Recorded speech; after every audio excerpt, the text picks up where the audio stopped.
Hello, everyone. Welcome to Progress Junior Golf. My name's Steve Jackson, and this is Aaron Cox. G'day, Steve. How are you guys? Not bad at all. Right, now this is the 6th edition of the Progress Junior Golf Show this year, the 68th episode ever. And tonight we're going to talk about everything in junior golf. Yeah, and I'm actually not joking, because we're going to be looking at the frequently asked questions in junior golf, and we're going to try and answer them, as many as we possibly can as well. So a lot to cover, as you can imagine. Now, before we start, Aaron, I just have to mention, we've had a message come from a Mrs. A. Cox, who has said to me that her husband has been getting home late from work on a Thursday once a month, and she wants to see him a little bit more, and also the family want to see him a little bit more. So therefore we've been told, or specifically you have been told, keep your answer short this evening, don't spend too much time talking about it, and quickly get home as soon as the show finishes. Is that okay? That is A-okay. Fine, good, glad to hear it. Right, now, like I said, we're going to be talking about all the frequently asked questions in junior golf, and I have to say as well, obviously there's going to be a lot of questions here whereby perhaps I have a little bit more expertise, somewhere you have a little bit more expertise as well. So say, for example, I'm not a professional golfer, you are, so there's going to be questions which would have been asked to you as a professional golfer, which would never have been asked to me. And equally so is that if they did ask me those types of questions, I'd go, no idea. So I'd go, go and ask the pro kind of thing, you see. So that's why we've got a slightly different angle on some of these questions here today. But having said that, there's going to be a lot of subjects here which have cropped up in some of the things which you've dealt with, and some of the things that I've dealt with as well. The other thing as well, what we're going to say as well, is when we do these, we're going to clip them together, and we're going to put them together on the Progress Junior Golf website as well, and also on social media and on the Ace Junior Golf website as well. So hopefully it'll give people an idea of, if we can get them in nice little packages, short packages, we can answer the questions which crop up on a regular basis. So, right, let's get started then, because there is a heck of a lot to cover here. So we'll just fire a few questions at each other, and then some of them you'll be appropriate for you to answer, some of them appropriate for me to answer. Right, simple question then. Why would a junior get involved in golf? Presumably you've had that question before. What's your answer when someone says that?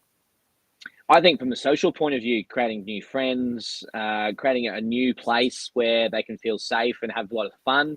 It's also like a go-to space where the kids can feel like it's their space, and the parents are just like a carry-on. That's why I think. Plus, also, it's one of the best games in the world to play and to learn. I think for long term, that's why you play golf.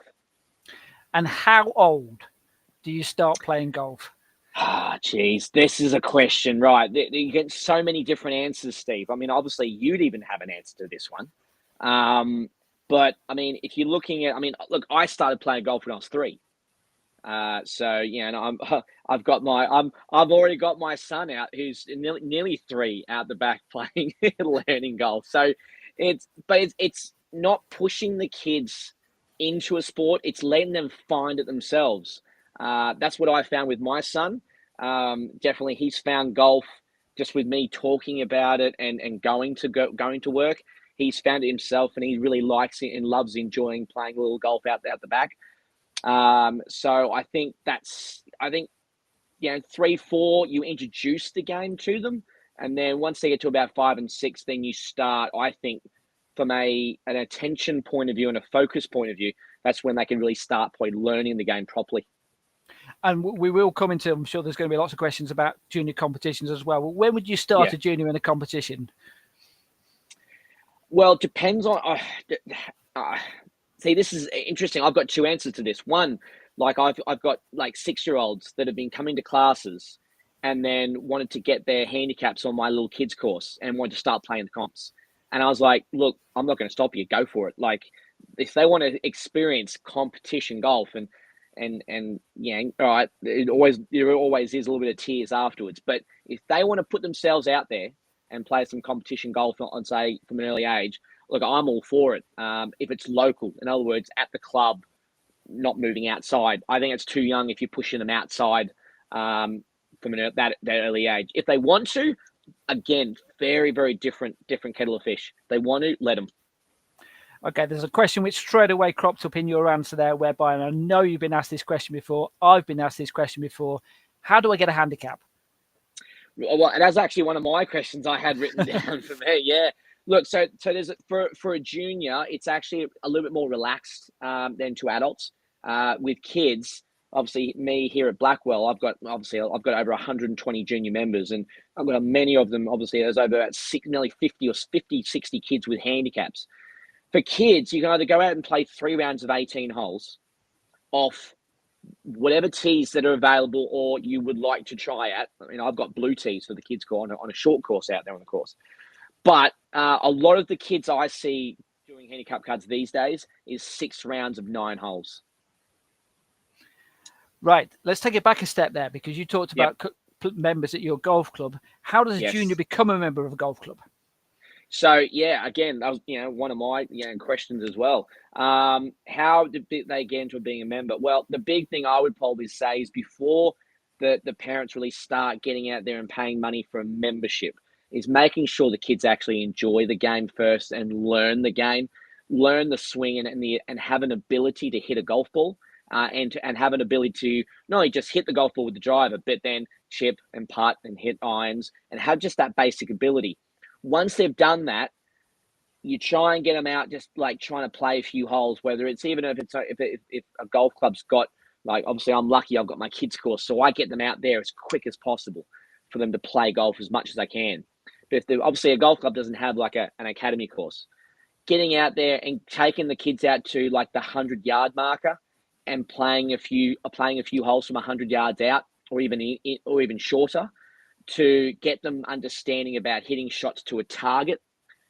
Then once they enjoy that respect, then look, the rest is kind of history in a way. You say, right, let's get them more involved. Before they really do pay for a membership, you've got to find out if the golf club's actually got something for them to do, play comps and etc. Let's talk about costs, because that will crop up in conversation. Oh yeah, I mean, you could probably give me a few answers on. I mean, obviously you're down south, so obviously I'm a bit up north, so I can give you ideas up north. But what are the membership costs down south, Michael, south, but down Midlands area for juniors around your areas? Yeah, and this kind of crops up in the question whereby, where do you find the golf club whereby you want to become a member? That's a question I get asked a lot, in the sense of what would you recommend? They say, what would you recommend as a golf club? And I think, well, okay, we'll look at it from cost point of view. There are certain golf clubs which might charge something like £200 for a junior membership for a year, and you think to yourself, for someone who is just starting out, that's probably a bit steep. Yeah. And then equally so, there are golf clubs out there. We've had them on this podcast in previous last year, where Get Golfing, whereby they give free membership for juniors, which is a fantastic initiative. But equally so is that you think to yourself, where's the incentive then to stay with that club? Because there's if they put in a little bit of money behind it, then they feel as if they're getting something for their money, kind of thing. You see, so I think somewhere in between those two is probably about right. Anything between, let's say, £50 and £100 for a junior membership, particularly younger juniors, and then gradually it will increase as well. We know the difference between the south and the north, in the sense of it's probably slightly cheaper membership and things like that. Is that the case where you are? Yeah, so I've got 2 categories. I've got 2 junior membership categories. I've actually created a membership for my kids' course. I'm on the academy course. So it's their golf course, their own golf course to play on. And I charge like 40 quid for a year for that membership. And that's the academy course. Then to go full junior is 105 here at Blackwell. But incredibly, a golf course not far away, to be a junior member, which is obviously under 18, nearly £600. Okay, question then. Someone wants to become a junior member, then they come to you and go, I'd like to become a junior member of a golf club. Yep. And the question would follow is, what does that mean? What do I get for my junior membership? So junior membership would give you obviously full access to the golf course. If the golf club have junior competitions, it gives you access to the booking platforms. You've got BRSs, you've got I use Intelligent Golf. So the golf clubs normally have your booking systems and in those kind of systems. So they give you then access to the timesheets, your competitions, gives you a platform for your handicap. So that, in that respect, from that technology point of view, but also mainly it's used to the golf course, all the facilities. And then here at Blackwell, you've got, as a member, you've got discounts, members discounts, both in the clubhouse. So all your food and drink are all discounted heavily for the members versus a public person. And then the driving range here is exactly the same. You have a member's price for range balls versus a public price for range balls. So that's the main aspects that you would get from the membership. Having access to the golf course 365 days a year, you can just book yourself a tee time and walk on. Does a membership include lessons with a professional? No, I wouldn't see that anywhere in the country that would be the case. Normally, lessons are always, obviously, golf professionals work for themselves, self-employed. So they're obviously a separate business to the golf club, unless you've got a golf club that has the golf pros that are on retainers or have agreements with the golf club that include free junior classes in your job description that are obviously reimbursed by the club. Obviously, then in that respect, there would be a number or a incentives for the pro to try and get members across the door into the golf club, which would then give incentives to him from the golf club. But no, the lessons myself, I charge 15 quid for a junior lesson for 30 minutes, and then I have my academy classes, which I have 8 classes a week, which is all separate as well. And what would I'm a junior golfer. I give me some lessons. What would a lesson plan involve? What would you be doing with me? So I changed my program changes it up every week. One week I'll be doing driving. The other week I'll be doing irons. The next week I'll be doing short game chipping. Another week I'll be doing putting. Another week, if the weather's been good, like it has been, I try and get the kids out in summer on the kids course. And we do classes actually getting the kids to play golf, learn course management, distance control, trajectories, learning about the ground conditions, whether it gets hard or soft, what the ball's going to do, learning about your swing lengths and how to strike a golf ball off a tee, off the ground, what's the difference, what rough. So I change it up a lot. Through the summer, I try and get the kids playing, because through the winter, I'm stuck to the range where we're just on the range, undercover, doing drivers, full swings. I play games. I've got top tracers on my range, so it's quite handy. I play games with them through the winter, like Go Fish and Angry Birds, points games. So that's how you can kind of switch it up. But my structured program, I teach them basics of swing techniques, learning how to hit the golf ball, learning about the swing, and then just get you out literally playing golf holes on my academy course. Okay, so I've started taking lessons. Then I'm enjoying playing golf. How do I get golf clubs? How do I get some? Very easy. Obviously, golf clubs are getting much more affordable these days, but also a lot more easier to get a hold of. Obviously, the second-hand market is quite big. And you've got golf clubs for cash, but then you've got likes of now social media platforms. You've got Instagram, you've got Facebook, you've got eBay, you've got the Facebook Marketplace. So you can go down the route of second-hand clubs, especially with juniors. You might be able to find some really cheap golf clubs. But these days as well, they're buying new from a golf pro or from a pro shop. It also gives you that kind of guarantee that they haven't been used before. They're brand new. They're built for the proper length for the junior. But also then kind of a resale value is a little bit more assured on that set that you bought new, because they're only been by one owner. So golf clubs, whether new, secondhand, it's very affordable, a lot more affordable these days for golf clubs for kids, for juniors of all ages, from age like 5 all the way up to at least mid-teens. So I'm a junior golfer. Then I've got a bit of a problem. And it's the same with my friend, same with his friend, same with his friend, same with his sister, same with his brother. Yep. I'm a junior golfer. I keep on growing, and I'm growing out these golf clubs. How, what do I do then? I have to go and buy another set of golf clubs. I have to go and get what would your advice be on that?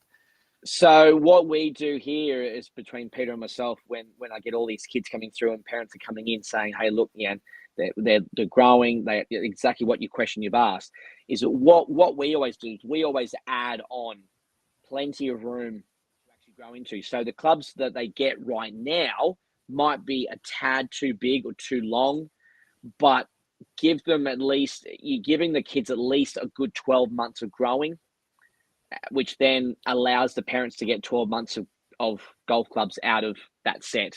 And if they can do that, then fine. You get some decent. But then what we do here is we kind of do a bit of an exchange. We do part exchange. So if they come back in and buy the second set from us, we take them off them, give them a bit of a part exchange, trade in, and then we sell them the new ones. Because then I always know that the other kids I've got, I'm probably going to be able to sell them secondhand to the next person. So we talked about golf clubs. What about golf ball then? What golf ball is appropriate for a junior golfer? Oh, look, I always say the cheapest ball possible. I don't like really telling kids what ball to use with juniors. They'll find their own balls, but also they'll get influenced by the tour, by the PGA Tour players. They'll get influenced that way. But I think from a parent's point of view, I think something that's just affordable. I get so many, and if you're at a golf club that has a lot of juniors and kids around, look, like I get nearly probably, I don't know, 2 to 3 times a month, I get a member bringing in like a Tesco or Sainsbury's bag full of golf balls, and they go, "Here, do you want these for the kids?" And I go, "Yeah, great, thanks, fantastic." And then I just literally put them in a basket, and every time I do a class, guys, these balls are being donated. Help yourselves. Go for it. So I try and help the kids out as much as possible with free stuff. Parent members bring in tees, balls, gloves. So it's if you've got a golf club that's kind of very supportive of junior golf, you won't have to, as a parent, you'll have a lot of sources of free stuff that will come in, like I've got for my kids. Oh no, that problem's cropped up again. I'm growing. What about clothing? Clothing. Now that's a little bit of a hard one. The clothing is a little bit harder because when you've got the brands that don't do a lot of the big brands don't do a lot of kid stuff. So the one big brand that would come to my mind, well, 2 brands actually, but one's obviously much bigger than the other. One would be Chinny Dipper. They're probably the number one, the kids' clothing that I would probably spring to mind. The second one is Island Green. Cost effective, not as massive in the market for junior clothing, but for adult clothing, they're very cheap. But for kids, I think they're also great. But obviously, number one, I would probably say would be Chinny Dipper. Probably the best range, and also of all sizes for all kids.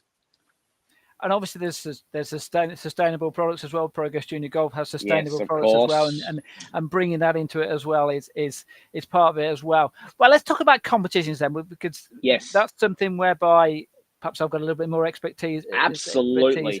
About when we kind of raised the question with you a little earlier. When do you first start to say to a child? When do they come to you and go, "I'd like to play in a competition"? Where would you start? Where do you go? Okay, that's where I'd start you. Well, the good thing, I suppose I'm in a bit of a situation because I've created a golfing pathway. My blueprint for junior golf here at Blackwell is that I get the kids into the classes, and obviously very lucky to have my academy course. I then play competitions on my academy course. So I play an Order of Merit season, 8 rounds. We play for the Players' Championship. We play for a green jacket. We play for a claret jug. We have a playoffs. So we play comps, 2-round comps, and the kids learn about competitions. Then from there, the pathway then takes me to, I'm able to then pick from all those competition kids, my Golf Sixes teams. Now, my Golf Sixes teams is obviously Texas Scramble Pairs, which is obviously a great competition run by the Golf Foundation throughout the country. Which obviously, Steve, you would have, and you would know the Golf Sixes, the competitions all around the Midlands areas. But then that gives me a great platform to send the kids out to playing in a team situation against other golf clubs around Durham and North Yorkshire, which then gives them that experience of kind of a competition. It is, but it isn't kind of way. And then from there, that gives them the real good knowledge and experience that playing kids comps on my kids course, Golf Sixes at other golf courses. Then they can move straight. By that time, they're moving straight up to the full junior membership. And then I've got a full schedule on the main course, playing single Stableford and single stroke competitions throughout the whole year. And then once they've done that, I think It's not jumping the gun. Play local to your own club first, then start branching out and getting bigger. That's when you can start looking at the Progress Junior Masters and the series, those ones, and even my tour that I've started. That's when you can start branching out. But I definitely stay within your lane of your golf club first before start branching out, because once you start branching out to those opens that are at other golf clubs, you're up against a lot of other kids, which you've never seen them play, but the level just goes. I just think the level of golf goes that next notch, and if they're not quite ready, it can, I think, can harm them more than it can help them. Okay, these are questions which you're going to face before, so short answers to these, and if you can, then what is golf sixes? Golf sixes is 6 players play 6 holes in 3 pairs playing Texas Scramble. Gross scores, then there's a point system. So gross plus the points equal 11 on every hole. So if you get 6 shots to take you getting the ball in the hole, you get 5 points. You add the 3 pairs scores up. You add those 3 scores, the highest total from out of all the clubs in that league, normally about 5 or 6 clubs, wins that fixture, and there's normally 6 to 8 fixtures. Okay. What is gross competition? You mentioned it a little bit there, but what is the gross competition? Gross is medal, is just the amount of shots that it takes you to get the ball in the hole. What's a net competition? Net is when you've got handicaps involved. So when you've got gross, which is your gross score, you add your gross score up. Then on the events, you've got your handicap, which is obviously you've gone and done your handicap cards, either 3 rounds of 18 or 6 rounds of 9. And your handicap is then taken off your gross score, which then gives you a net score. And that's your score to your handicap. This is a popular one with juniors. A flag 50 competition. What's that? A flag 50?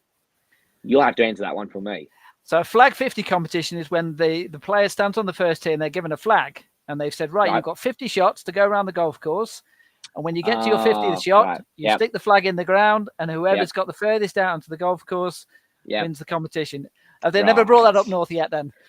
Well, no, we play that game in Australia, but no, I haven't actually brought that game north. But we actually played that game in Australia, but it was called something else. I can't remember what it was, but it was like raise the flag, okay, something different. But yeah, I like that flag 50. I like 50 flag. I like that. Okay, I like the sound of that. You mentioned it earlier. A Texas Scramble. What's a Texas Scramble? How does that work? Texas Scramble can be 2 or 4 players. Most of the time you'll find it's 4 players, but sometimes they make it pairs, Texas Scramble. You both tee off, go to the best shot, you pick the other person's ball up, and you go to the best shot. You put a tee down, and you do that every shot until your ball's in the hole on every hole. Foursomes. What's foursomes? Foursomes, yeah. Now, this is a technical issue. Because foursomes, you would think the first word you think is 4, which means that's 4 people. That is incorrect. So foursomes is 2 people, 1 ball, alternate shot. One person always tees off the odd holes on the tee shots. One person will always tee off the even numbered holes. But yes, it should be called twosomes, but it's called foursomes, which is 1 ball and you and I just every shot. So it's like playing half a round in some respect. What's 4 balls? 4 balls, right? Again, and this is another terminology that is just completely wrong. So a 4 ball depends on what the competition. If it's a 4 ball, it's a 4 ball better ball competition. It's a pairs competition. Who thought the name? It's all these weirds that you go, oh, it's a 4 ball. Oh, that must be 4 people. No, it's not 4 people. So a 4 ball is 2 people. You play your own ball for the entire hole over the entire round, and the best score on each hole goes on the scorecard, and you're a team of 2 people for a 4 ball competition. Greensomes. What's greensomes? Oh, greensomes, right. Geez, mate, you're really pushing my knowledge here. Greensomes. So you get off, switch, and then alternate shot. after that. Right. You mentioned it a little bit earlier. Stableford, then. What's a Stableford competition? So Stableford is a points-based game where this is where it's purely attached to your handicap. So your handicap will dictate how many shots you get in a round of golf. So say, for instance, I'm playing off 18 handicap. That means I get one shot every hole. Now, if I make bogey on every hole and I have that 1 over par on every hole, I will have 36 points because that is 2 points every hole. 2 points is a net par. Now, net par would give you that 2 points. If you made a actual proper par on the hole, so it's a par 4 and you actually got the ball in the hole in 4, that gives you a net birdie, which would give you 3 points. So the idea with Stableford is to be more than 36 points. And that means you've bettered your handicap. Now, in junior competitions, playing in these different types of competition is good for them, isn't it? Because it gives them the opportunity to play in different formats and learn different skills from these. What would you learn from those particular events then, those particular formats? If you look at the... In what respect, Steve? So let's say for the Stableford, for example, it avoids that scenario of having a really, really bad hole and kind of like ruin the round, doesn't it? Yeah. Yeah, I would say, I mean, look, I've just started my junior tour this year and look, correct me if I'm wrong, but you also play, do you play medal in your tour events? Yeah, so in the events that we have on the Progress Junior Golf, we have a rule called the par +5 rule, and what that means is that on any hole, the maximum score they can get on a par 3 hole is 8, on a par 4 it's 9, on a par 5 it's 10, and it avoids that scenario whereby if they have a really, really bad hole, and this could happen on the first hole. We'll give you an example later where in the news section whereby this happened to someone on the very first hole. They hit 3 balls in the water on their first tee shot, and let me tell you, they went on and won the gross prize. And that's where the rule is helpful in that regard. It doesn't ruin their round before they've even started. So, and there are maximum stroke rules that you can have in competitions as well, which do help juniors. And it's important that you do have those types of rules, isn't it? Oh, absolutely. I mean, look, on my junior tour, I play Stableford for the under 13s, 15s, and 18s. But for my under 10s, I do play medal. But I, like you, I actually have a rule of maximum shots is 10. So I just have a blanket rule of 10 on a hole. So that's obviously a bit more than the 5, but I just make it a maximum of 10. Whereas Stableford, for the older kids or the handicapped kids, obviously you can't go past like 3 over par on a hole. But then the thing is, though, you get 0 points, you pick up, you go to the next hole, you're still in the competition. Whereas I think there's a lot of emphasis on medal with juniors. I think that could be changed. There's a lot of junior tours that do play medal and play gross and net on handicaps for the older kids. I just think it's a little bit, I think personally it's speed of play, which needs to be addressed. And I think I play a lot more here at the golf club at Blackwell. I play a lot more Stableford competitions on the main course than I do stroke, medal play, gross play.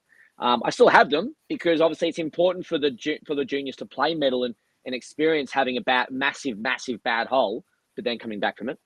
But from a tour point of view, I think people should tours should do more of Stableford for your older kids because speed of play would dramatically decrease. Would help. It would speed things up a lot better. Right. I'm going to answer a few questions myself here because I know you might have some questions. Please do. Right. So a question which crops up in some of the competitions, quite a lot of competitions that I run, particularly with the younger kids. How do I fill in a scorecard? Yeah. So generally speaking, with most clubs, the scorecards are pretty formulated. You know the way that it looks. It's ever so slightly different from club to club, but generally speaking, you'll have the tournament on there, the date, the player's name in player A, and you'll normally have a markers box as well. And the key thing is the fact that when you swap the cards, is that the player A, you put the scores of that in the marker A box, and then the markers box, you put the person who's marking the scorecard. And then remember as well, to swap the cards back at the end of the round. Yeah. And Yep. and I'm sure we could all come up with the example where that's happened in professional golf, where they forgot to do that, handed in the wrong card, signed the wrong card, and been disqualified on the back of it. So it gets kids into good habits and things like that. What about the signing of the cards as well? Because that is important as well. And how do you make sure that they do that correctly? Well, when I'm playing with my tour events, but also here at the club, I make sure that the last thing they do is they check three things. They check there's two signatures on the scorecard, your handicap is on the card, and name and date is correct. And they're the big three things I always make sure the kids. But when I'm doing my tour events, and I go through the cards with them, I go, before they leave that desk, which is what they call the scoring area. Once they leave the scoring area, if anything's wrong, disqualified. So you get them into their mind of making sure that all three players or the group is standing at the table with you during those scores. And even when I'm doing the club comps here, obviously I work on a Sunday, which is most of the comps are. I always say to the kids, right, if there's any dramas with putting your scores into the computer, bring the card to me and I can put it through the computer down here in the pro shop. But I can double check to make sure that those three things are done. Which I've got another question. I've got then another question for you in the ways of on the course, but also like competitions wise. What is your what's your position on like dress requirements? How because obviously I know golf clubs some can be quite strict, but then some can be relaxed. But where do you what do you find is like dress requirements? As well, I get the question when you get from juniors, you say, or particularly from the parents, you say, well, what are we allowed to wear at this particular competition? And I've hosted events at European Tour venues. I've hosted events whereby, with the greatest respect to the golf club, it's more of a counter-run golf club, shall we say? So the relaxed, there's a more relaxed code of etiquette and dress code at one club, whereas the other one is a little bit more. I've been to places, I'm sure you have, whereby when you've walked in the clubhouse, they've said take your shoes off, that type of thing. Yeah. So it's one whereby be aware of that before you turn up, because it's nothing more, embarrassing. Embarrassing, that's the right word. Yeah, in the sense of you feel as if, and in particular for a junior, it might well be the first junior open. So therefore, try and get that idea before you turn up at an event. The events that for example, I send out a form beforehand just to give them an idea about what they're facing when they arrive at the golf course. So at least it gives them an idea of the type of things that they would face when they get there. So a question also for yourself is practice. When they're playing in a tournament, what would your advice be to a player? When should they turn up at the event? And what practice should they do before an event? So I would say between an hour and an hour and a half prior to tee time, that players, juniors should arrive. Because once they arrive, they'll go straight and register straight away to let that either get your card. Depends if your cards are on the first tee or you've actually got to pick your card up from, say, in the clubhouse. You go register and let the organising committee know that you're here. And then from there, I think it's really important depends if there's situations you've got, so you've got a driving range, go straight to the range. Start with your wedge shots, say hit some short ones, then go back to, say, a 9-iron, then to a 7, then to, say, a hybrid, and then get your driver out, then go back to the wedge. And then the last club you want to get out, club that you're going to hit off the first tee. Now, obviously, all golf clubs are different. You might have a par 5, you might have a short par 4, you might even have a par 3. But use the club on the range that you're going to hit first. Now, if there's no driving range, go straight to the nets and try and do the best you can of hitting a few clubs in the nets and get a feel for it. Once you've done that practice in the ways of just swing, then you go and try and find a little chipping area or somewhere you can just do some chipping. Get the rhythm and the tempo of the chipping. Do 10, 15, 20 chips. Don't overdo it. Then you move straight to the putting green. The last thing you want to do is you want to start learning the speed of the greens. Get a feel for the speed. Get a feel for the greens, of whether they're slow, whether they're quick, slopey, uphill, downhill. Try and feel the greens move around the holes. Get a full. What I did yesterday. I played the pro event yesterday down at the Oxfordshire, and when I went straight to the range. I started with my wedge and moved back to my 7. Exactly what I just said. I did. So I moved my driver. Then went back to the wedges, hit about 3 or 4, about 5 shots with the wedges, then got the driver out. I was going to hit driver, and I hit driver for the last maybe 8 shots. No, I didn't hit a full 50 balls. Didn't even hit 50 balls. So I think 20 to 30, 40 shots maximum. Then I went and did some chipping. Finished off with I went and spent at least a good 20 minutes, close to half hour on the putting green. A good 20 minutes on the putting green. Learn the speed. Short distances first, moving further away out, and then from there, a few last putts. Walk to the first tee. I've got a question for you. Which obviously we've both got good answers to this, but I wanted to ask your opinion first. Is obviously where can you find junior comps around? Now, obviously there are websites like obviously Progress Junior Golf. We're bleeding into that, but where can you find the information about junior competitions and bigger competitions, and how do you find all that information?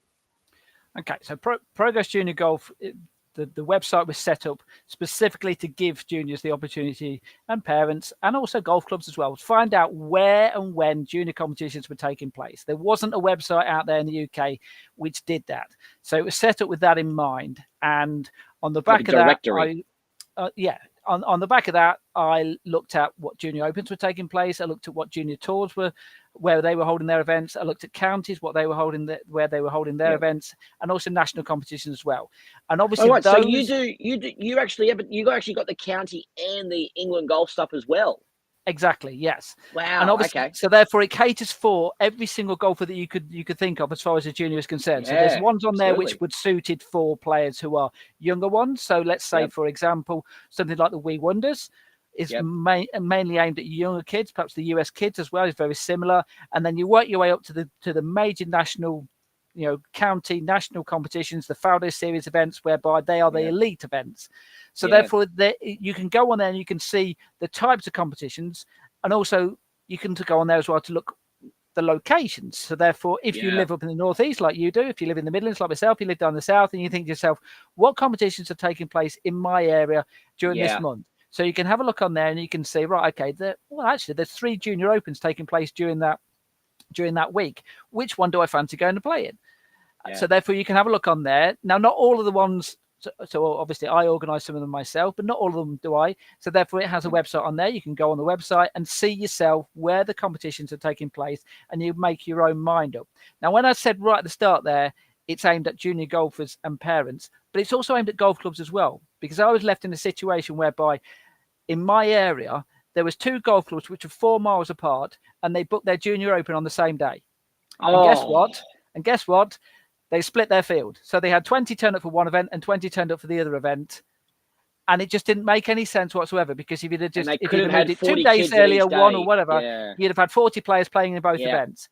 And I just thought, there's a simple way of increasing your field, making it more popular your event. And obviously the juniors would like that, because they get to play in two competitions as opposed to having to make a decision between one or the other, you see. So that's the reason why the website was set up specifically to do that. And I think, and also it's set up because it's in date order as well. You can have a look at particular times of the year as well. So you can go, okay, well, what's taking place in, we've obviously got the Maybank holidays just finished now. So what takes place during Maybank holiday? Let's have a look to see what.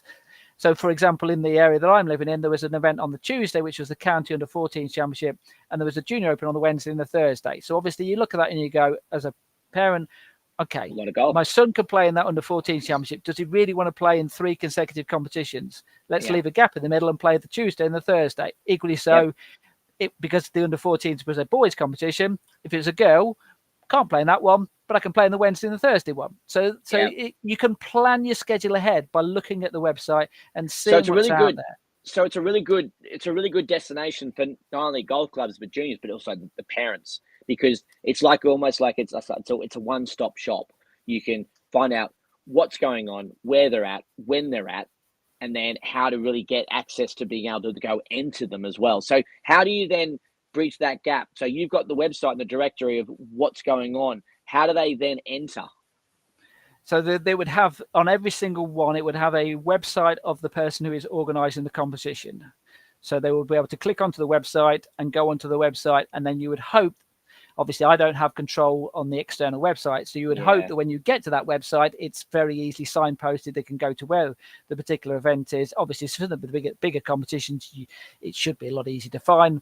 But for some of the club websites, it's perhaps not quite so easy to find. And that's where, once again, you kind of come back to giving them advice to the clubs and saying, look, if I'm pointing the juniors in your direction, then make sure that it's easy to find, because it's going to be in your best interest. And also getting the price right, getting the format right, and making it attractive to people as well. Going back to the point there, and I've had this question as well, I'm sure you have as well. How does a junior, or how does a parent more specifically, sort out a junior schedule for the year? Because, and we did cover this a little while ago, but obviously your season starts in probably late March, and it could go into October. How do you go about going, right, what should I play and what shouldn't I play, and how often should I play, how often shouldn't I play? It's working on priorities. Now, it depends on what kind of level you're at. So you've got different kind of abilities, but also levels. So when you look at, say, the young kids, say, for instance, say under 10, depends on what they want to do and how much golf they've played. If they are going to start branching out, then you would probably want to make sure that it's not 18 holes, because they're not going to make 18 holes, the under 10s. So nice 9-hole competitions. But I would probably say prioritize places that you can get to from the parents' point of view, that you can really get to in a short drive, but also prioritizing what level you want to play at. Once you get to the guys that are teenagers, then it's prioritizing what's going to give you the best kind of exposure to that next level of elite golf. So whether it's your county, getting into your county programs, or getting yourselves noticed to get you to that next level of those, and getting yourselves your handicaps down to a point where you can qualify for, say, the under 14s or these England golf events. But I would stick to getting a schedule that physically and mentally the kids could play to. And then once they play it once or twice, then start putting in more. The biggest thing you don't want to do is to burn a kid out. What as well? So through the Progress Junior Golf website, I get emails from people who asking me for advice on certain things. I had one this morning. Their son is 11 years old. By the looks of it, 11 years old golfer, very good player. Handicap 16 already at the age of, and they were asking me what type of competitions should he be playing in. And obviously, I said that if he played in the Master Series on the Progress Junior Golf, then he would be in the top division in the boys category with the handicap of 16 below. So therefore, he's likely to be playing with players who are going to be 14 and above. So so it's something whereby, is that competition for him? Ability wise, fantastic, but is he going to put him off a little bit in the sense of he's going to be always playing with older boys? I know you do age categories in some of the competitions that you run, and other tours and organisations do the same thing, and that can give them the opportunity to play with players who are the same age as them. So therefore, you get the opportunity to play against like-minded people. But equally so is that, and there's no positive or benefit. Well, there's no right or wrong, I should say. There are positives and negatives. My feeling with some of those competitions is the fact that if you're always the 11-year-old whose handicap is 15, you're playing against a 28 handicapper, really, you're probably going to win pretty much every week. Is that going to develop your game? Is that something whereby you've had to point to people and said, perhaps you might have challenged yourself by just putting yourself up against some better players? And equally so, flip it the other way around and saying, actually, it might be in your best interest this week just to try and play alongside some friends and do something whereby you probably are going to win, and you might not gain much in terms of competition wise, because you're probably going to win easily, but it's probably in your best interest. Is that a conversation you've had? Yeah, look, I in the ways of that, I've got a young guy who's like 14, 15 now, and he's off 6, and he's been and I've also got another kid who's like 16 who plays off 2. They've always been a great supporter of the junior comps that I play here. Now, they're playing against kids that some of them are similar age, but are off 20 and 25 and 30 handicap playing in a Stableford competition here at the club. Do they go out and go, oh, well, I've got no chance today? No, not really, because A, they're playing the home club. They know the golf course, and they enjoy supporting the junior section. But also, I don't think it's a bad thing. I don't think it can be a bad thing. See, when I play my comps here, I mean, I've got a junior comp here at Blackwell, just a junior club comp that play for a trophy. And I've got 21 kids playing in the comp, which is massive. I've still got about probably 3 or 4 kids away. But I've got like 5 kids under the handicap of 14. And then 16 of them are over the handicap of 20. So we're playing a Stableford competition where those kids have literally got to go out and shoot probably 3 or 4 shots better than their handicap. In other words, shoot in the 70s to potentially compete against the kid who's playing off 33, yes, who's just got to shoot 20 over or 25 over and have 43 points. So, but it doesn't, no, I don't think it would discourage them because I think for the kids that are lower handicappers, it's good practice. It's still good practice. They're playing in comp conditions around their home golf course. The scores count because it's going on to handicap. So it doesn't matter if they don't win the trophy. I still can't make them concentrate that 36 points is their go-to. If they can get 36 points, their handicap's going to start dropping. Right. Frequently asked questions this podcast is about today. There's a word you used twice then in that answer. Trophy. What prize can I win today? I hear that from kids. What can we win today? What do you do as far as that's concerned? Yeah. So two quick answers. One, the club is purely the competitions we play for are a on a board like trophy events. So their names go on the trophies at the end of the year presentations. They get a voucher and that's it. Like that's what they're playing for. When I play my tour events like yourselves probably, I have obviously prizes for the kids, the top 2 of each of my age categories in both boys and girls. I try and make those prizes practical. Golf balls, hats, that's the easiest ones, and towels, golf towels. Easiest ones that I can possibly give out because I know that kids will never go low on golf balls, they'll never stop wanting golf balls. So if I give them good quality golf balls as prizes, at least they're getting decent money in return for their entry fee. I have obviously trophies at the end of the year, which is obviously order merit stuff, but what do you do per event, like in the individual events before the big finals?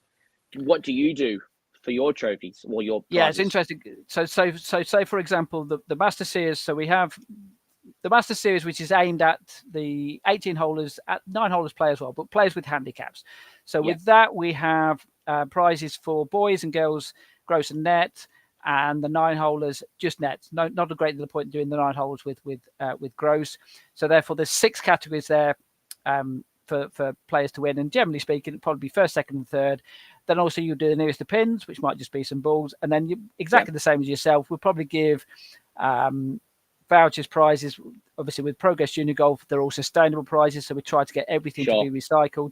The one exception is golf balls, whereby difficult to get very good golf balls for the very best golfers, which are recycled, shall we say. Having said that, so that's the main competition. We also run a Wonder Series event, which is more aimed at players who don't have handicaps yet. Yeah, young kids. With those, it's nowhere near as expensive to play in the competition. It's £10 to play in the competition. They get the opportunity to play 9 holes. They get the opportunity to get a scorecard in to get their handicap. We talked about that earlier, about how to get their handicap. Yeah. With that event, and I'm blatantly honest with them. I say to them before they start, I don't care what you score today because you're going to get a prize anyway. So we give them a prize of every player to play in the competition. So it's just a way whereby you give them the incentive. You know, there's no real incentive for them to play well, apart from the fact that there's that scorecard to get your handicap. Yeah, but at the same time, if you have a nightmare, you still get a prize. You know, and they all tend to stick around for the presentation after. There's another good question as well, which I get: when's the presentation? Yeah. When do you do your presentations at your events? So with my events, I do for my club events, we do a big presentation night at the end of the year where we go through the results of the whole year, the whole season. When I do my tour events, I do the age category presentations as soon as the last card comes in from that age category. So I make sure that the kids are the parents are only waiting around maybe 10, 15, 20 minutes maximum. Presentations, bang, done, wham, bang, wham, bam, thank you, ma'am. Get them on their way. And I do that consecutively across the 6 categories. And then yourselves? Yeah, so we have it. So yeah, exactly the same for the events as it is, and we try and do the presentation as quick as we can, and then we'll do a grand final at the end of the year whereby we give away all the order merit prizes at the grand final, and try and do something whereby an incentive then to stick around for the presentation. And even within that, as much as I possibly can, I try and give a prize to everyone. So, for example, last year, at the end of the year, I gave a calendar of action photos which I'd taken of them throughout the entire year. That's so cool. Something whereby personal to every, and obviously it had to be a different prize for every single person because it was photos of that particular player, you see. So ways whereby you can keep them encouraged and also it's hopefully does its job in the sense of it's a calendar whereby you can write the scores, write the events for the following year on there. So it gives them an idea of very good. So clever marketing as well at the same time. Clever. Right. Okay. Other questions which crop up then. So we're actually probably going to do a podcast on the rules of golf, and we'll probably do a full podcast on that later in the year because I think that's an important one to go. But just specifically then, junior turns up or parent and doesn't, junior just started, parents never play the game, doesn't know the rules of golf. Sure. How do you help them out? So when I've got that in that situation, I always try and pair that junior with a more experienced kid, because that experienced kid will obviously know a lot more about the rules than even the parent and the junior. That will also be able to help that junior calm them down or calm them and get them understanding what they need to do and how they need to do it. But also what I do is I make sure that my phone number is readily available to every parent, that if something comes up and they're unsure, they can quickly call me, bang, I can give them a ruling, or if they need to go out and see them, I can quickly get a buggy, go out and see them on the course and get the ruling done to help them through the process of those rules. But how most of the time I do it, I always give a junior in that group a heads up that another junior in the group, first time, parents, not golfers, can you look after them or can you help when they need it? And 10 times out of 10, that junior normally goes, yeah, no problem, that's fine. I'll help when I need to. So that's how you can kind of lean on a few more of experienced juniors. And not only that as well, but experienced parents as well, and finding the right parents, the ones who you can trust to be in that environment whereby you know that they'll make sometimes they'll make the wrong judgment in the sense that they might not necessarily know the rule themselves, but at least they'll be the right person in the right environment to say, actually, I don't know. Correct. Call Aaron or whatever it happens to be. And okay, so along the same rules, etiquette as well. What about that? Yes. How do you deal with people who wouldn't necessarily know? And we will come into the question about safety as well, because I've had that before where I've had, taking photos and that type of thing on golf course. So, well, etiquette though, how do you make sure that they've got the right etiquette? You mentioned earlier about clothing. It's a hard one with etiquette because obviously you're meeting these kids that are playing, say, in your events. Again, two answers. From a club point of view, my club junior events, obviously I can be quite candid with all the juniors about going, right, speed of play, guys. Make sure you play ready golf whenever you can. Make sure when you are walking up the hole, take your trolley to the corner of the green where closest to the next tee to keep speed of play. So when you walk off the green, when you finish putting, you walk straight to your trolley, bang, straight to the next tee. When you are playing, say, in tour events, obviously you never met the kids before. So you're kind of unknown. So I suppose you try and lean on you try and explain to them on the first tee. So when I do the starting on the first tee, I have my first tee like starters info, which I go through just some basic stuff about making sure there's two scorecards two signatures on the scorecard, speed of play, identifying golf balls to each other, swapping cards. But then at the same time, I always make sure if you're ever unsure of a shot that you don't know where it's gone, hit a provisional. Now, some people would look at that if you said that if there was an R&A person with a massive rules accreditation listening to me, they would probably be biting their nails hearing that. But I think from a point of view of if they're unsure of where the ball's gone, and if they say it's a blind shot, I mean, I had it in the third round of my events back in April. A young girl hit her second shot in a par 5 down this hill, and it was over a rise, so it was going down, and then it was down a rise again. Couldn't see where it's gone, so they've hit a provisional because it wasn't going where the fairway was going. They hit a provisional, and they've got down there and they've found the ball in a water hazard. And I've had a couple of experienced parents saying, well, that provisional's in play. I go, well, you've got to point from the point of view of they've hit a provisional because they're unsure of exactly the direction the ball's gone. So the provisional's not in play but then when they get down there and they can clearly see the direction where the ball's gone in the hazard, clearly it's gone in the hazard. But the thing is, though, even the best part about this was they actually identified the ball in the hazard. They actually picked the ball up out of the hazard. So they didn't actually lose it. So they picked the provisional ball up because that's how I said to them they could. I gave them full authority to do it. And they've played, got the ball, penalty, ball's gone in the hazard, taken the drop from the knee, and then hit the next shot on. So I think in that kind of stuff, it's about interpretation, but also how strict or kind of respect lenient you want to be. Okay, we are coming to the end of this podcast. If you've got any questions yourself which you want to raise, then and then just on the point of the rules and etiquette and things like that as well. What about parents as well? Because this is a question which crops up on many occasions with me. The answer: Can I watch my child? So that's one question, and the answer is yes. Of course you can. You can walk around with them. Okay, so that's the rules that we have on our tour. But you're not allowed to caddy. And then I was going to say, elaborate on what you do with your tour, because then I can give you my 2 cents of what I do on my tour. Yes. So that we have what's called the 3 S's rule. Yep. So parents, I use the word parents. It could be supporters, it could be adults, could be, whoever it is, someone who's walking around to support them. So they are allowed to walk around and watch them. I'll give you the example in county events whereby you're not allowed to go within 50 yards or whatever it happens to be. There are events where, and I've seen junior opens in my area whereby they ban parents full stop from walking around with them at all. Yeah. I don't want to get to that stage. But at the same time is that I say to them, right, but just let them play golf. So I'm giving you 3 jobs, basically, the 3 S's.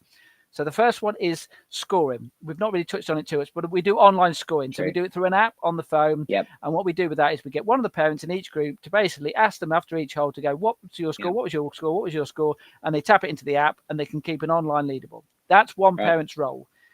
That's S, scoring. Second one, S, spotting. So we say to them, right, help. 150 yards down the fairway.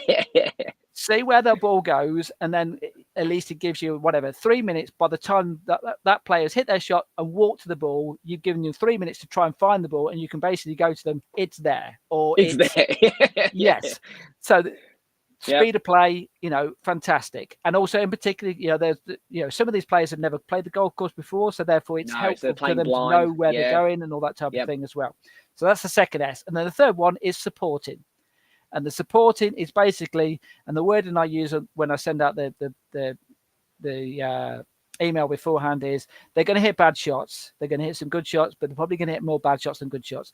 They'll need your support on occasion. Yeah. So if it means that you say to them, come on, keep going, you're doing all right or whatever. Look, I'm not going to stop a parent walking up to them and saying those types of things to them as well. Yeah. I might stop them if they walk up to them and going, right, you should have been into the 7-iron then instead of an 8-iron or whatever. That's slightly different. But at the same Yeah, time, yeah. is that I'm not, I'm not the rules police. I'm not out there to try No. and. I'm basically the rule at the start is just let them play golf. Easier said than done. And I Yeah. get the question which comes back to me. I saw his Yeah. parent Yeah. caddying for them as they're going round. What are you going to do about it? And there's only, so I basically have to reiterate each time I send out the message, Yeah. but equally so is that what I do then is I'm clever as well, is I know who those parents are. I know who those Yep. players are. I'll make Yep. sure I don't put two of them out in the same group. Exactly right. So I put them out with a parent who doesn't do that. No. And you would hope that they will watch and go, well, they're not doing it. They're walking down the fairway. And funny enough, their child is doing well. Okay, that's the way I do it with mine. What do you do with the ace? So with my two, I've got a blanket rule: under 18s, under 15s, no caddies, no parents, no caddies allowed. Normally at those kind of ages, the under 18s, the kids actually do their own scoring on the app as well, but they still do the scoring on the scorecards. Under 15s, obviously, normally under 15s, you do get a parent that's happy to do the app online scoring, but still though they can't caddy. They have to walk. They can walk, but they can't caddy. And under 13s, I do allow the parents to push their bags, but I say they are not allowed on the greens. Can't hold the flag. They're not to give any advice. They're there as literally the motor, as I say, the motor to push the trolley. And under 10s, I just allow them to literally have fun. Have fun with their mum or dad on the bag. If they're 9 times out of 10, the parents carrying their bags for them or pushing the trolley. But I just let them help as much as they can, which normally they do. But I still make them sure that the kids sign their own scorecards. When they come in, I get the kids to, because obviously with a parent that does the online scoring for us, I then get the kids to read their scores out to us so we can confirm their scores. So we go, okay, no problems, Johnny. Okay, can you read out your scores from your 9 holes, please? Just so we can confirm it on our scores. And they go, and then in your cute little voices, I had 6 and then 7 and then 5 and then 7. So you get them to do that. But yeah, I have also had that, as you said, I've had just not many. I've only had it once, incredibly, up to 4 rounds, where I've had in the under 13s, I've had a parent do a little bit too much, which I've had to pull them aside after and go, yeah. So, but at the start of the season, what I did was I had a sheet. I sent the terms and conditions out of the tour of what the parents are allowed and are not allowed to do. At the first event, I had a parent and the junior sign a sheet next to their name, saying that they had read and agreed to the terms and conditions. That's how you kind of get them to understand that, hey, you've just broken the rules because you've signed something that you agreed on.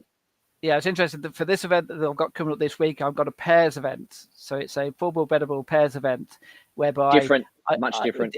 Well, different, and also because what I'm going to do is when I stand on the first tee and I explain the rules like you do with yours and do your starting, if the parents are stood around, and we're basically going to turn around to them and say, there's no need for you to be anywhere near them today because they're going to be talking to each other. So if they want to get any advice on what kind of shot to hit here, they're going to ask asking each other. Yeah, because they're allowed to. You could definitely make that blanket rule is say, sorry, you can't caddy for your kids because it's a team event. So that you could actually do that. Yeah, and also in particular for this event, because I know we had a conversation earlier this week about this, is that because they're going out in 4 balls as well, it might be a slightly slower round. So therefore, that's when I then turn around to the parent and go, right, your role today is speed of play. So I need you. Absolutely. There's no debate today. You're 150 yards down the fairway, helping out with ball spotting and the spotting. Yeah, absolutely. So what I am looking forward to in the future podcast, and you did say, I think definitely towards the back end of the season, once the season is finished, is definitely get someone on here from like the R&A or someone who's got a very high accreditation in rules, and we should literally try and put out across both of our social media platforms, right? Put your questions up of any rule that you want to know of. Any rule, ask the question, and we should just bombard questions. What's the ruling with this? What's the ruling with that?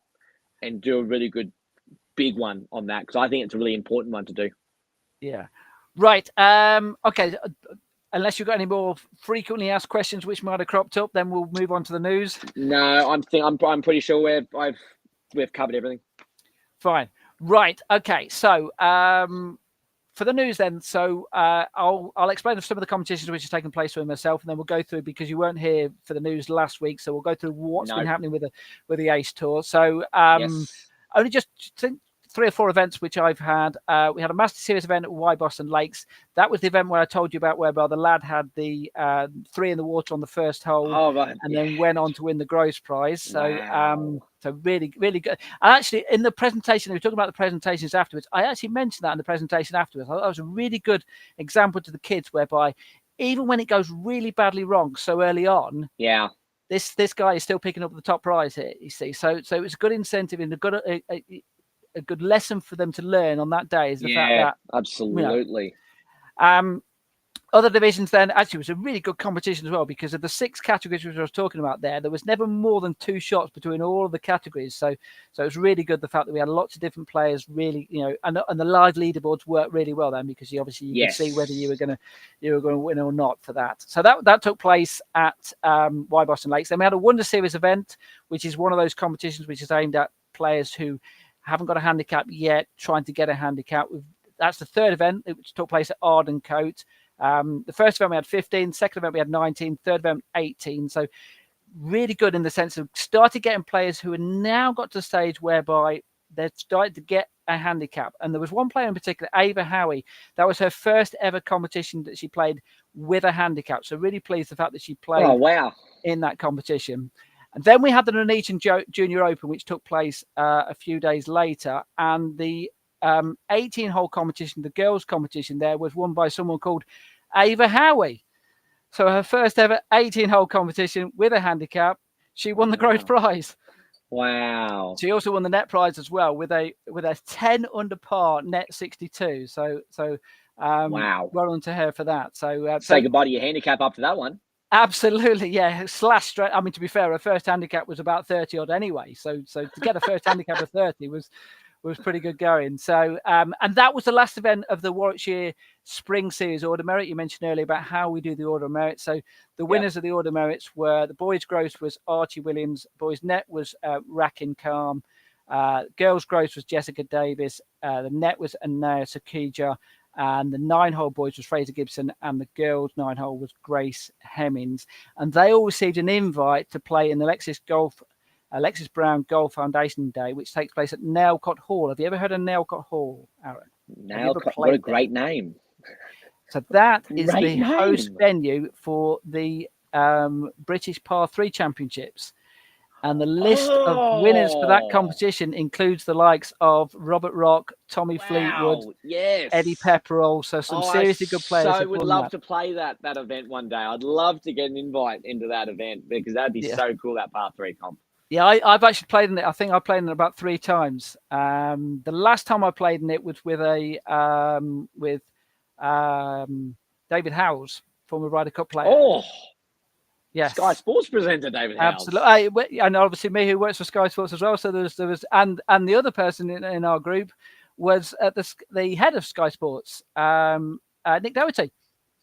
Oh. He was in my football, so yes, not a bad group. Yes, Steve Jackson. Wow. Yes. So that wrapped up the series. And one of the things I did as well was I was at the Fowler Series event at the Warwickshire, whereby we took some photos of the boys and girls playing the regional qualifier for them, and they now go through to the Futures Grand Final, which takes place at the Belfry, and I'll be there as well for that. So that's an opportunity for them to meet Sir Nick Faldo. Nick Doherty, I'm sure, will be there as well, and all the Sky Sports team as well. So well done to all those kids. Right, but that's only part of the news, because the main news, of course, has been what's been happening with the Ace Junior Golf Tour, because we've had 4 events now, haven't we? So tell me more about it. Yes, we have. Well, the last event we played was the Richmond Yorks 2-round competition. Now, it's I just put it on the screen. These are the events that you've had so far. So yeah. Yeah, so I had Billingham on the 17th, where I had actually the girl captain, Emily Walkinshaw from Billingham, actually won the under-18s. And another notable was under 15 boys winners was Ellis Singh. and the under-13s boys was Jack Sowerby. Then we moved over to Wearside, where I had under-13 boys. Had Joseph Newby, notable, won the under-13s there, as well as Lily Phillips came second in the under-18 girls as well. And then obviously we moved on to Bishop I have Auckland. got some photos here, so you tell me who's these. Yeah, so that was Toby Archibald. He that was at Bishop Auckland. He won the under-18s. He had an absolute cracking score. He had 41 points. And then we had, that's Lila Underdown. That was at Wearside. So she came first in the under-13 girls there. And then that was Joseph Newby, who won the under-13 boys. And then there you go. And then there's Emily Walkinshaw. That was the under-18 girls winner at Billingham in my first event. Yeah, actually, I've got a couple of action photos as well. Oh yeah, some absolute cracking. That's little Sebastian. Now, little Sebastian, he's 5, plays out of Bishop Auckland. Okay, let's get Sebastian. I'll give him his moment of glory. So he's a little left-hander, an absolute cracking little kid. He's just like such a cute little kid and fun to be around. And he's played every event so far, Sebastian. So that was really cool. But yeah, so the Richmond Yorks, I had Emily Walkinshaw. She actually won the 2-day event in the under-18 girls. Charles Calvert, a new player in the under-18 boys. He won the under-18s. The under-15s was a very, very close one because obviously it's my biggest category. I've got like 19 kids in this category, and Connor Robertson came out on top with 72 points, beating Ollie McManus. And then Olivia Harland, she won the under-13 girls over the 2 days. And then Ella Singh actually backed up again to win the under-13 boys by 2 points over Owen Walker. And then a bit of a runaway win in the under-10s over the 2 days. So 2 9-hole comps. Giorgio Glendenning. There's a great name for you, Steve. Giorgio Glendenning. Another cracking kid. He's a member at Teesside. And he had 17 over for the 2 rounds. 43-44. So quite impressive golf. Just explain as well, because just explain how you did it, because you did 2 events over 2 consecutive days as well, which is a little unusual. There aren't too many tours which do that. They normally have standalone single events, don't they? It was just 1 event over 2 rounds. So you think of the PGA Tour, where they do 4-round tournaments, and your scores add up over your 4 days. I had a 2-round competition, both days counting. Over all the age groups, under 10s, 13s, 15s, and 18s, and the 2 scores equaled your Stableford points, and the highest Stableford points in each age group won the money, won the prizes. And then I did double order of merit points because it was a 2-dayer. So I did a double event. How did that go down? Doing it over 48 hours as opposed to doing it over 24 hours.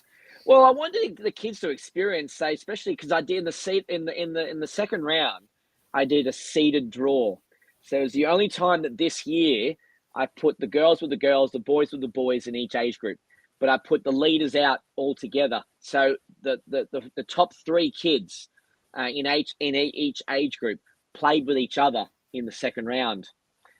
So that to sleep on the lead and then go out last in their age group with the lead. And a couple of the instances, the leaders didn't come from the last group, which was a bit of an upset. But it was very well received, I have to admit. So it's been quite.